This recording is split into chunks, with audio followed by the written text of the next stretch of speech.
Olá, paz e bem, seja bem-vindo ao nosso programa Caminhos da Bíblia, nosso encontro mensal, onde a gente aprofunda mais da Escritura Sagrada. Ao meu lado, Dom Anderson Franklin, bispo auxiliar da Arquidiocese de Vitória. Seja bem-vindo mais uma vez, Dom Anderson. Muito obrigado, Tiago Souza. Obrigado a todos pela oportunidade de partilhar um pouco sobre a Sagrada Escritura e tocar a liturgia, por que não dizer, os momentos importantes da vida de nossa igreja.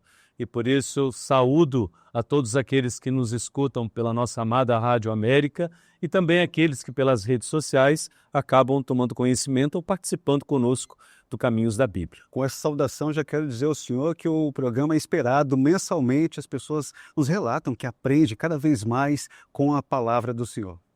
Eu acredito que nós devemos oferecer com generosidade aquilo que recebemos. Por isso, a possibilidade que tive de estudar a Sagrada Escritura me coloca uma responsabilidade nas mãos, partilhar com os irmãos e irmãs aquilo que ao longo desses anos de estudo pastoral e docência, ou seja, eu continuo sendo professor, eu fui, pela graça de Deus, adquirindo e construindo também. Dom Anderson, a gente está encerrando praticamente o período pascal e já próximo do Pentecoste, né? O que isso ensina para a gente? Nós vivemos momentos muito significativos. A preparação para o tempo pascal, nós sabemos, se dá na Quaresma. Somos convidados a nos convertermos e crermos no Evangelho logo no início da Quaresma, na quarta-feira de cinzas. Um tempo longo de preparação necessária para celebrarmos a grande festa da Páscoa do Senhor. O que fizemos e ao longo de 8 dias celebramos a Páscoa com grande alegria. No nosso caso específico, do Estado do Espírito Santo, da nossa arquidiocese, marcados pela presença amorosa de Maria, Verdade. a Virgem das Alegrias. Entramos no tempo pascal, que nos coloca diante do mistério de Deus, que por meio do seu Filho alcança a humanidade inteira. Os domingos que se passaram, nós fomos sendo mergulhados nesta experiência pós-pascal da comunidade dos primeiros discípulos. Jesus que se manifesta, se coloca presente, dialoga com as realidades daquele tempo a partir do anúncio do Evangelho desta comunidade formada como testemunha da ressurreição. E a conclusão deste tempo se dá com a grandiosa solenidade de Pentecostes. E aí há um assunto muito interessante, até que durante o período pascal, a gente acende o ciro pascal. E agora no Pentecostes a gente apaga a vela que representa a luz de Cristo ali, é apagada porque agora vamos receber o Espírito Santo, né?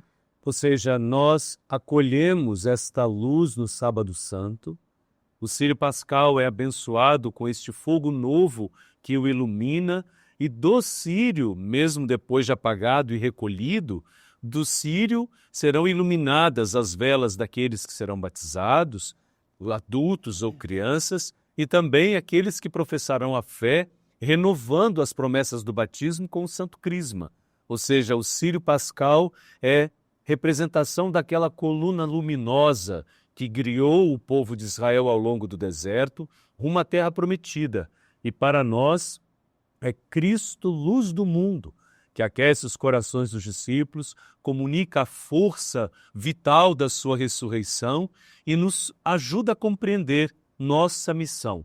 Ao iluminarmos durante os sacramentos nossas velas no círio pascal, nós vamos compreendendo que somos portadores da luz do ressuscitado, chamados a comunicá-la ao mundo e de maneira especial àqueles e aquelas que o Senhor coloca em nossa estrada. Nós já vamos entrar na leitura, mas, Dom Anderson, a liturgia nos mostra que não estamos sozinhos. No domingo anterior, o Senhor sobe aos céus e nesse próximo domingo manda o Espírito Santo. O mistério da ascensão do Senhor e de Pentecostes se une, pois Jesus sobe ao céu para junto de Deus, leva consigo a nossa humanidade, ou seja, a nossa vida, segundo a carta aos Colossenses, está escondida em Deus em Cristo, ou seja, é nele que nós nos encontramos.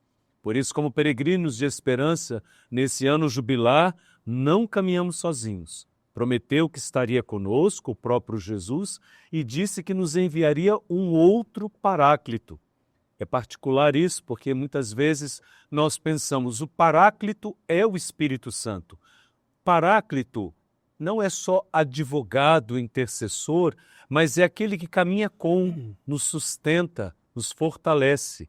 Algo que Jesus fez com seus discípulos e por isso ele também é o grande Paráclito do Pai e quando volta para Deus diz, enviarei um outro Paráclito, aquele que permanecerá no coração da igreja, aquecendo os corações dos discípulos, soprando sobre os discípulos a graça da vida nova, renovando a face da terra do coração dos discípulos, a fim de que, renovados e cheios desta graça que vem do alto, os discípulos e discípulas deste tempo e de todos os tempos se tornem verdadeiras testemunhas da alegria do Evangelho de Jesus Cristo.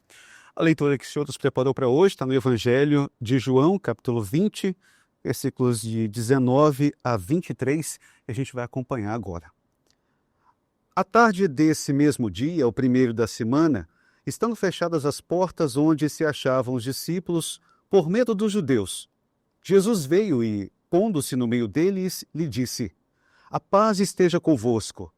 Tendo dito isso, mostrou-lhes as mãos e o lado. Os discípulos, então, ficaram cheios de alegria por verem o Senhor.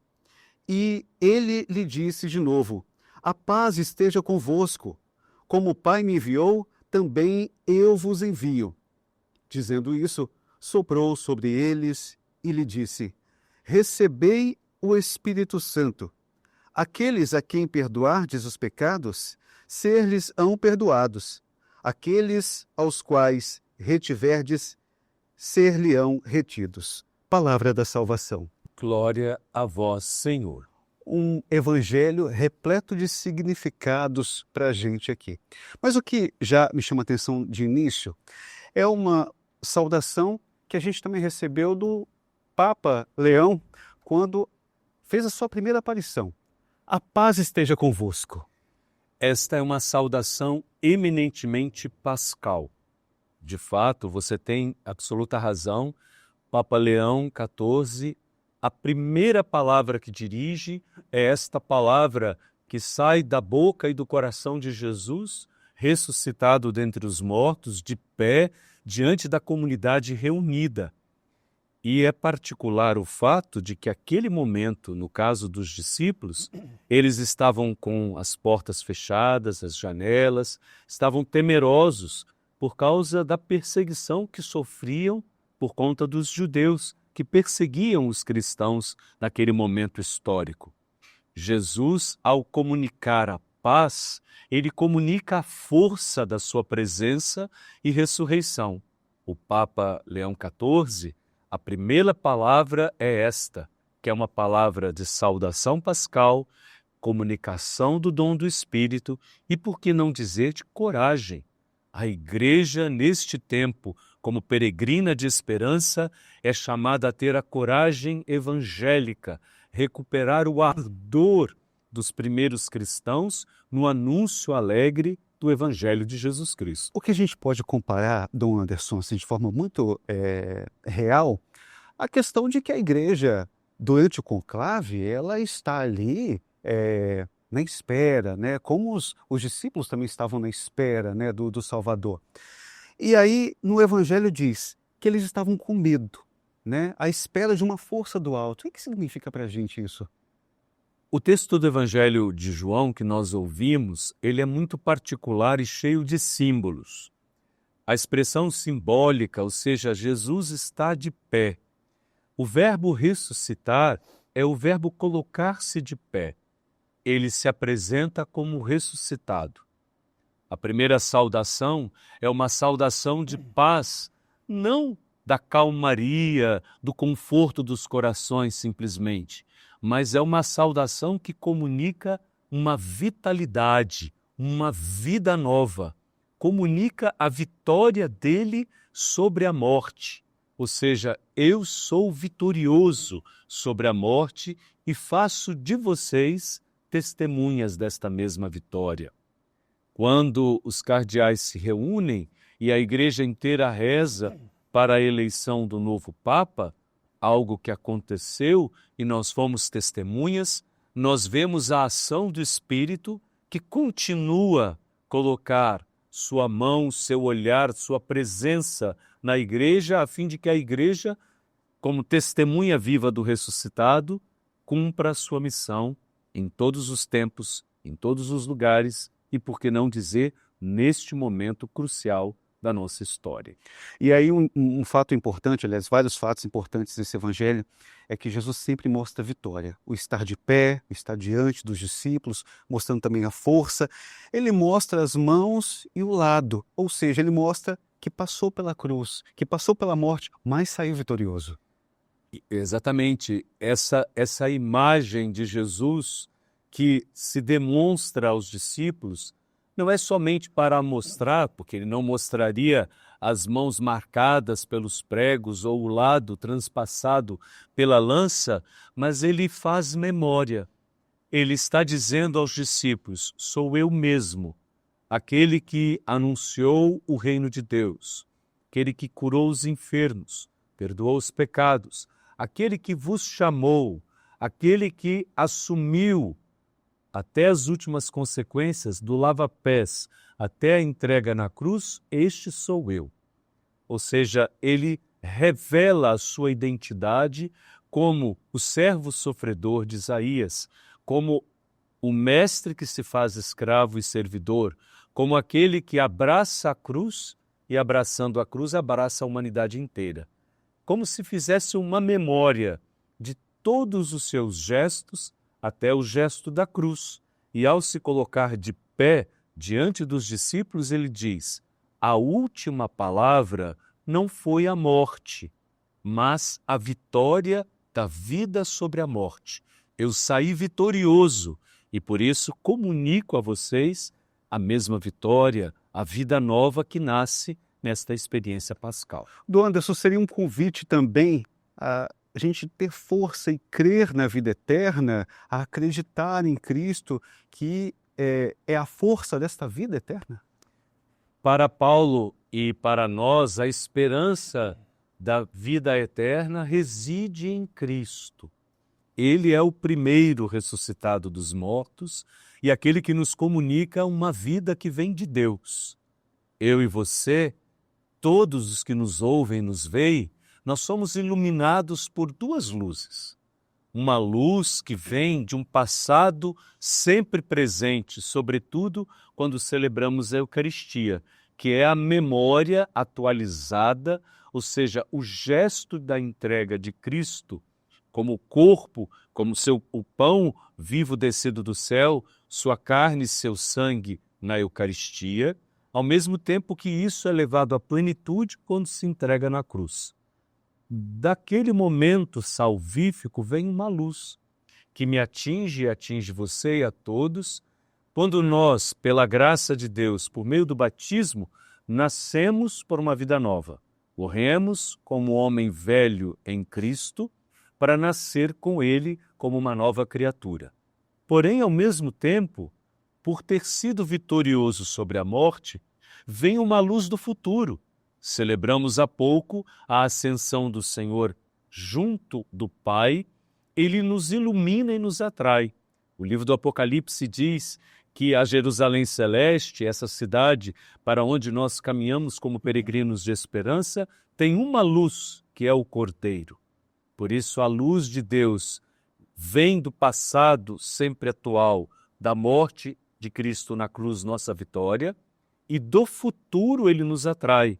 Como peregrinos nesta terra, sabemos que o fim último de nossa vida é sermos, por graça de Deus, acolhidos na casa do Pai. Durante esse momento lá com os apóstolos, Jesus sopra sobre eles o Espírito Santo. E aí a gente faz memória a criação da humanidade feita por Deus também através do sopro. Como é que a gente pode compreender isso, Dom Anderson? O evangelista, o quarto evangelista, ou aquele que nós conhecemos como Evangelho de João, aquele que o escreveu, toma várias vezes imagens do Gênesis, e essa é uma delas. O Espírito Santo, a palavra Espírito em grego, é um sopro de vida, ou seja, é aquele que comunica a existência. Nós que temos alguma leitura bíblica, ou já lemos o livro do Gênesis, ou já tomamos para ler, ou ouvimos na celebração da palavra da Eucaristia, sabemos que na criação da humanidade, Deus cria o homem do barro para falar da fragilidade humana, mas sopra nas narinas deste boneco um hálito de vida. O Espírito é comunicado. Se nós lembrarmos depois o profeta Ezequiel, aquela imagem tão profunda, tão dramática dos ossos secos, depois de recompô-los com a palavra que vem de Deus, Deus mesmo diz, profetiza o Espírito, e o Espírito soprado sobre aqueles homens lhes dá de novo a vida. O evangelista, ao lembrar destas passagens, ele coloca esse gesto de Jesus no coração da primeira aparição do ressuscitado na comunidade dos discípulos, para dizer que é uma nova criação. A primeira criação, Deus, ao criar o homem do barro, sopra e comunica o espírito de vida. Agora, quem o faz é Jesus, o que conquista para nós uma vida nova por meio da sua morte e ressurreição. E aí, de fato, ele sopra o espírito do ressuscitado, o espírito que garante a todos nós vida plena, vida nova. E isso acontece para nós como uma graça no batismo e é confirmada para todos nós na força do crisma que recebemos. Não sei se as pessoas sabem, mas o bispo, ele abençoa o óleo dos catecúmenos, que é do batismo, e abençoa o óleo dos enfermos, mas ele consagra o crisma. E antes de consagrá-lo, ele sopra sobre aquela vasilha, o vasilhame onde está o óleo do crisma, ele sopra, ou seja, o bispo tem a plenitude do Espírito pela ordem que recebeu e o ministério que recebeu como dom da igreja em vista da salvação do mundo, e ele comunica o Espírito, aquele óleo, que depois será sinal desta vida nova, plena, e do ministério que é confiado a cada crismado de ser testemunha de Cristo. É um detalhe que a gente vai ter que acompanhar agora na Quinta-feira Santa do próximo ano, esse momento da consagração em que o bispo sopra de fato, a gente percebe isso, ele tem até um perfume, né, diferente, né, para diferenciar mesmo esse óleo, né? Porque há esses significados da liturgia, seria muito interessante que nós poderíamos fazer, inclusive, próximo dessas festas, uma reflexão litúrgica sobre os gestos, as atitudes, as posturas daquele que preside, sobretudo no caso do nosso arcebispo Dom Ângelo Mesari, porém é particular que aquele óleo tenha um perfume. Paulo fala, vocês são perfume de Cristo, ou seja, o perfume do crisma, que é utilizado na ordenação dos presbíteros para ungir as mãos dos padres, que é utilizado na ordenação dos bispos, derramando sobre a sua cabeça o óleo, e que é utilizado, obviamente, no batismo, mas sobretudo no crisma, para dizer que nós, ungidos pela força do Espírito, somos o perfume de Cristo no mundo. Devemos comunicar a presença do Cristo ressuscitado pela força do Espírito, transformando as realidades duras deste tempo com o perfume da caridade de Cristo, o odor de Cristo, ou seja, aquele perfume que sana as dores, cura as feridas e perdoa os pecados. E aí, donas, com base nessa fala do Senhor, muito importante, que a partir do Espírito Santo nós somos diferentes, somos impulsionados por Cristo a ir todos os cantos, perdoar os pecados, fazer as maravilhas em nome de Jesus. Qual é o convite que Jesus nos faz naquele momento ali do sopro do Espírito Santo? É particular que você tenha dito várias missões confiadas a membros específicos do corpo de Cristo, que é a Igreja. Quando Jesus comunica essa força da vitalidade da ressurreição, e sopra sobre os discípulos a força do alto divino Espírito Santo, ele comunica à igreja, no caso, aos seus apóstolos, o poder de perdoarem os pecados, ou seja, o poder de dar a vida nova aos penitentes que se colocam de coração aberto e sincero diante de Deus, junto ao ministro ordenado, para receber a graça do perdão e da vida nova. É confiada à igreja, de maneira especial aos presbíteros e, obviamente, aos bispos, essa graça sacramental. Como é confiada a missão de ser testemunha de Cristo a todo o povo de Deus.